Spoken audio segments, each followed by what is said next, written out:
Yo, what up, man? Welcome back to the channel for another one. Today I'm gonna do something a little different, man. I got a little bit of a secret in store. I'm gonna show you how you can save yourself several strokes every round of golf you play, man, by doing this one simple thing. Keeping this at the forefront of your brain will help you make better strikes, better contact, and help you ultimately shoot better scores, man. So without further ado, man, if you like the channel so far, hit that like and subscribe button, man. Turn on them post noties and leave a little comment at the bottom. Feel free, man. Say what you like, what you don't. Open to criticism, man. So let's get to it.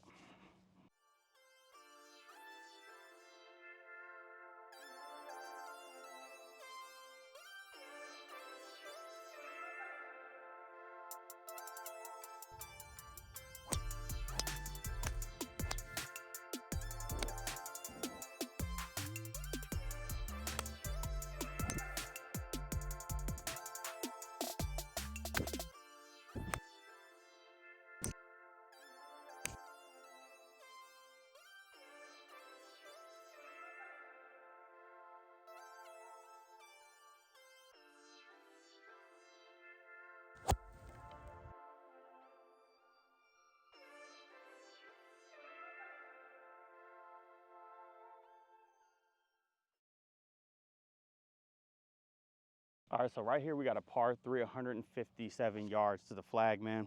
And when I come up to these shots, I know sometimes you can have a lot of thoughts in your brain about what you should be thinking about, what you need to keep at the forefront of your mind, what you got to remember to do, man. You have 50 swing thoughts that go through your head. But I'm telling you, wipe all that out of your brain, man.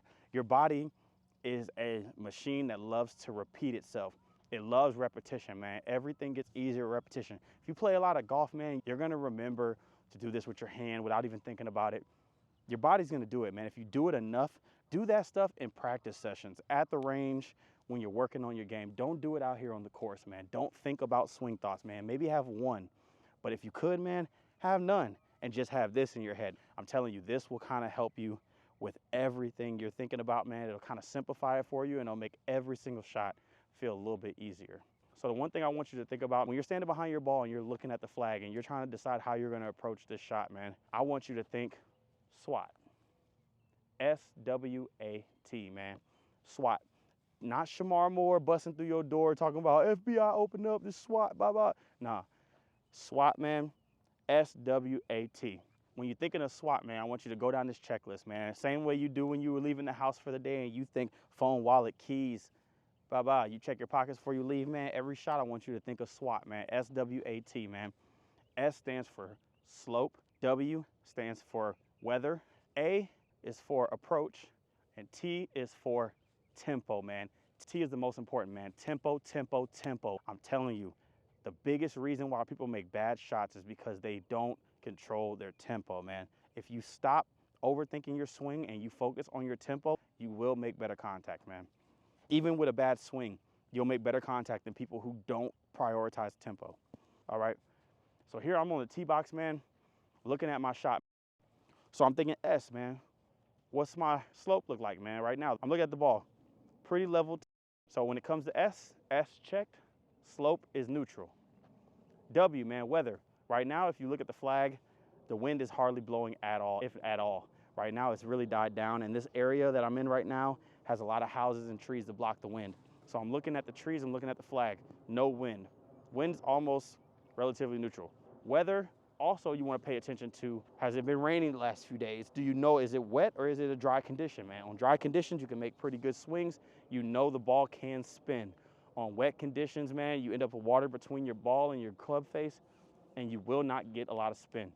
So you want to take that into account when you're thinking about your shot, man. Now, when I get to A, approach, I've decided there's a bunker right in front of my flag. It's off to the right. So my approach should be safely to the left, man. I do not want to attack this flag too aggressive as to not end up in that deep bunker that's sitting right in front of the green.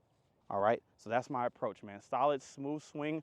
I'm deciding to hit a draw. So I'm gonna aim for the center of the left side of this green and try to hit maybe a 5-yard draw. If I'm lucky, that draw will come and bring it right nice and close to the pin.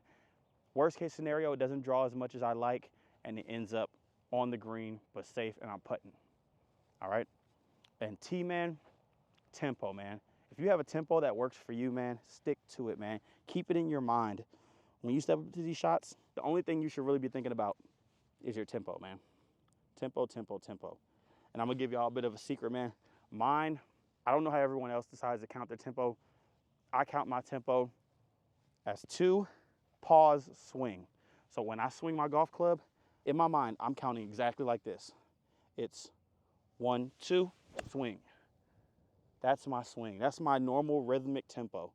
1, 2, swing. After I hit 2, there's a subtle pause that kind of tells me to not speed up my downswing, because then I end up over the top too much. And then I end up hitting bad shots, making bad contact, lose my balance, all that good stuff, you know what I'm saying? So the last thing I think about before I hit this ball is tempo. I've got my tempo down. Now let's step up to this ball and hit a good shot. Hit a nice little draw, back into the flag. 1, 2. And I hit a nice draw. I might have drew it too much, and I ended up in the bunker. I didn't say the SWAT technique would fix a bad ball, but now see, the shot actually wasn't that bad. The ball, it was about a 10-yard draw. Really nice draw of the shot. It's exactly what I expected to do. I just didn't want it to draw that much, which means that more than likely, when I was looking at my approach process, I didn't factor in one of those factors of your approach is going to be your alignment. You need to make sure you pick a spot so you start the ball at the right spot. If you know you hit a 10-yard draw or a 5-yard fade, you want to make sure you pick the right start point. And that needs to be about 6 to 8 inches in front of the ball. That's where your body should be aligned to, man. It's easy to align yourself to 6 to 8 inches in front of you. It's a lot harder to align yourself to a target that's 400 yards away, especially when you're looking at it from the side and you're sloped down and your back is slouched, you're at an angle. It's very difficult. Make sure you account for your approach, which I did not do. And hey, man, it happens to the best of us. I'm not saying that I always think of this perfectly, but I try my best to walk through these steps. And then once I have a shot, I commit to it. Once I get to the tee, I'm already committed to my approach. I'm already committed to my shot. So by that point, it's just to execute. And I didn't execute this time, man, but it can always be done, man. Every bad shot is an opportunity for the next one to be a good one, man. So let's go. Now, see, on this one, my S stands for sand. No, I'm just kidding. So I'm going to do it again, man. I'm going to show you. No matter what lie you're in, no matter what position you're in, these steps, man, these thought processes will give you the best chance to shoot a good shot. All right, so I'm thinking about slope. I'm looking at it. The ground's a little bit sloped from right to left, all right? And when I look at the slope, I'm looking at the lie. The lie is perched up. It's not dug. So I don't have to make a deep digging swing. I'm looking at this ground right now. This is basically dirt, man. This isn't even a bunker. There's no sand here. There's a micro bit of sand and mostly dirt and ground under this. So S, check, man. W, weather, man. Weather doesn't really play a part, man. It's dry and it's a bunker. So weather's good. And it's not windy. So I don't have to account for wind. A, my approach. My approach, I have a 60-degree wedge. And I'm about to hit a high shot. I just want to get it over this high lip right here and get it onto the green. I want it to land soft and not roll too much. That's my goal. And when I think of tempo, for a bunker shot, it's a little bit different than a regular shot as far as tempo is concerned. I cannot open the face too much because it won't have really much room to dig. I can feel on my feet by looking at this bunker, I can't dig too much. This is basically sitting on dirt. So I'm trying to contact right behind this ball, not 1 inch behind, maybe like a couple centimeters behind. I'm just trying to pick it clean and pick it high, man. So to do that, I'm gonna open my face just a little bit. Gonna get a nice good grip on it. Just a little bit of an open face, man. My face is open, so that ball is gonna come out. I can't really cut across it because I can't go under. So it's gonna come out a little bit left. So I'm gonna aim a little right of the flag to compensate for that left. I'm gonna dig my feet in. You see right here, this is basically a little sand and mostly dirt. And then I'm just gonna hit a nice speed shot, pop it out, and get it to land on that green.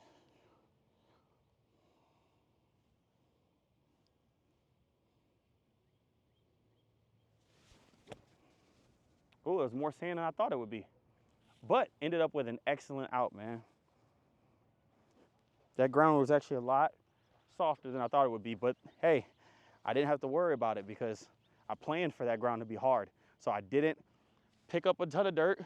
I didn't hit very far behind the ground because I didn't want it to bounce up. I didn't want that bounce to come off the ground and have me blade my shot.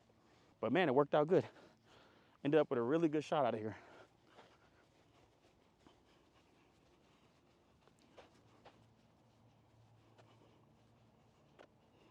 Not bad. Left myself about maybe 10 to 12 feet. About 12. Left myself about 12 feet. Now the SWAT technique, man, could be used even on the green, man. I'm telling you, it always has a place, man. Think about it right now. Slope. I'm looking at the slope of the green, the undulation. I'm trying to decide how the break is going to happen so I can adjust for it. Weather, man. Is it wet? Has it rained recently? If it's rained recently, the greens are going to be a little slower. If it hasn't and it's dry or it hasn't rained in weeks, you may have a really dry, really firm green that may run a little bit faster than usual. So I'm thinking of the weather. My approach, I lined up my ball and I made a decision that this is going to break right to left. And so I'm going to aim about 2 balls outside because it's about a 12 to 15 foot putt. And then tempo, man. I got to decide how hard I need to hit this in order to get the desired pace. And that really just comes with knowing your putter and knowing your pace and knowing your tempo. That you can't really do anything for. There's no trick around it. It's just practice, man. Practice putting, man. And maybe putt a little bit before the round so you kind of get the pace of the greens for that day, and you'll be good. Let's see if I can get this to drop for a par. Ooh! Tempo, man, tempo. I did not have my tempo in line. I hit that way too hard.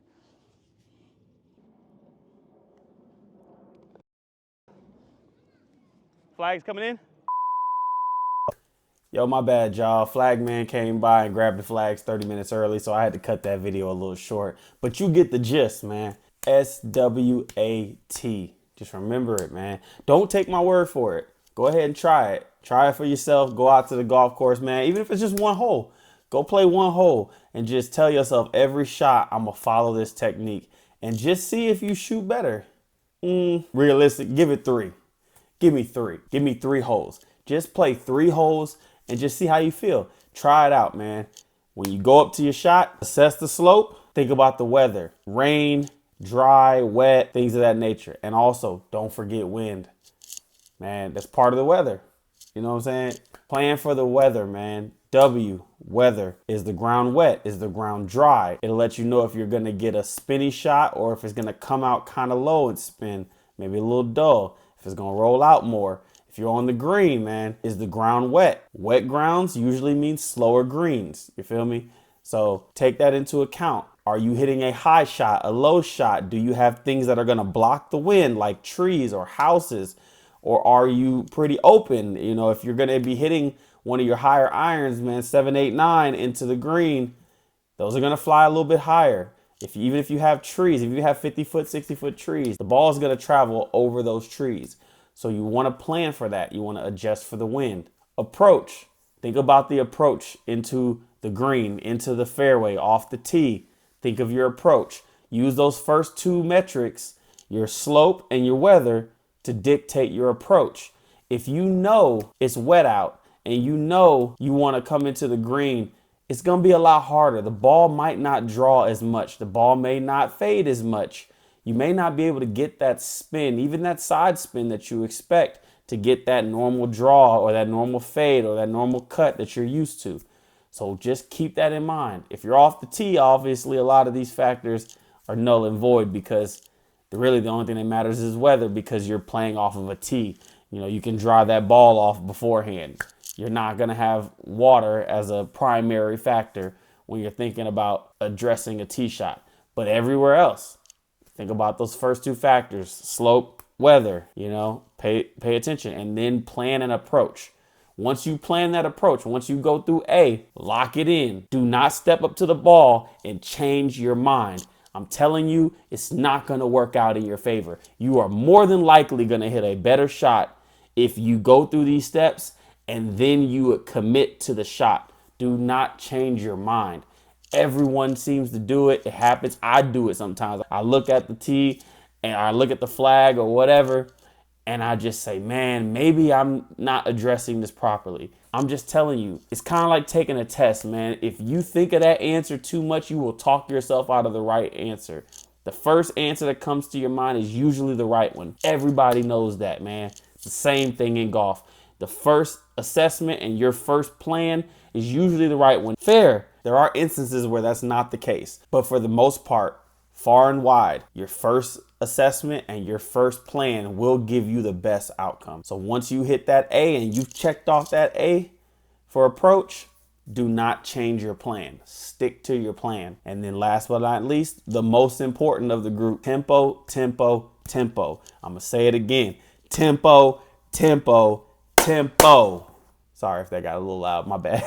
But yes, tempo, man. Stick to your tempo. Do not change. That is going to be the difference maker between you hitting a good shot and an average shot or a bad shot. If you can lock down your tempo and keep it the same shot after shot after shot, your body will remember it. You will be repeating it. And then eventually you won't even be thinking about it. You'll just do it off instinct. But man, tempo is one of the most important. So get your tempo down, stick to it. Know that's going to give you the best chance to make the best contact of that ball and get you to hit the shot that you envisioned in your head while you were going through the SWAT. Try it. Don't take my word for it. Don't just say, oh, this dude made up some bull, yada, yada. Try it, man. Just, if it don't work, man, throw it in the discard pile, man. I'm telling you, like, it's not going to hurt you. Man, this is a lifelong game. This is a game you play and you spend your entire life getting better at. What's one little tip and trick, man? If it works for you, it sticks with you, man. You like it? Cool. If you don't, go follow one of the 50,000 other advice, tips, and tricks that they've got out there, man. Different strokes for different folks, man. It may work for you, it may not, but I'm telling you, if you stick to it, if you trust it, I'm almost positive it'll work for you. Test it out, man. Thank me later. But better yet, thank me by hitting that like and subscribe button, man. That's how you can thank me. Put a little note in there saying, hey, I tried this out. It helped me out. A lot of times, man, coming from me, I'm a nobody, you know what I'm saying? But if y'all get in these comments, man, and y'all spam that mug and y'all say, hey, I tried this on my course and it worked out for me, other people gonna read through those, man. They're gonna be like, all right, maybe I should test it out, man. You may help somebody else inadvertently, man, through me, through you, through me, through you. You feel me? So try it out, man. Let me know how it goes. All right.